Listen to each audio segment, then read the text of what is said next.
एक आदमी ने अपना हाथ एक एलियन आर्मर के अंदर डाला। सबको हैरानी हुई जब वो उसे कंट्रोल करने लगा, लेकिन कुछ ही सेकंड में उसके चेहरे पर दर्द झलकने लगा।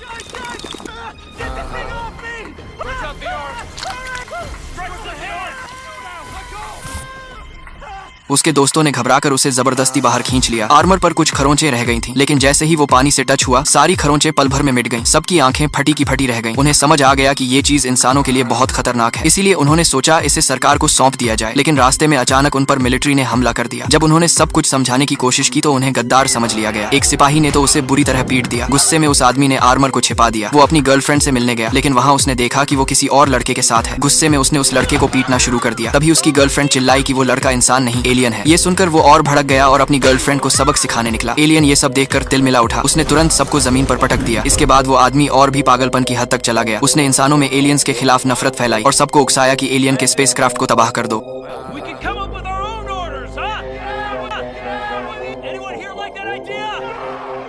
कुछ ही देर में इंसानों और एलियन मशीन सूट्स के बीच जंग छिड़ गई। उस आदमी ने दांत भींचते हुए फिर से आर्मर पहन लिया। इस बार वो और आर्मर एक हो गए। अब उसके अंदर अनंत ताकत थी। वो सीधा युद्ध के मैदान में पहुंच गया, लेकिन एलियंस इंसानों से लड़ना नहीं चाहते थे। वो बस उन्हें स्पेसक्राफ्ट तक जाने से रोक रहे थे। इंसानों का गुस्सा बढ़ता जा रहा था और अब सेना भी पहुंच चुकी थी। इस बीच लड़की और उसका एलियन बॉयफ्रेंड जनरल के पास पहुंचे और किसी तरह एक अस्थायी युद्ध विराम करवाया। लेकिन जब वो स्पेसक्राफ्ट की ओर बढ़े तो सामने वही गुस्सैल आदमी और दंगाइयों का झुंड खड़ा था। उसने अपनी गर्लफ्रेंड को देखा तो आग बबूला हो गया और उसका पीछा करने लगा।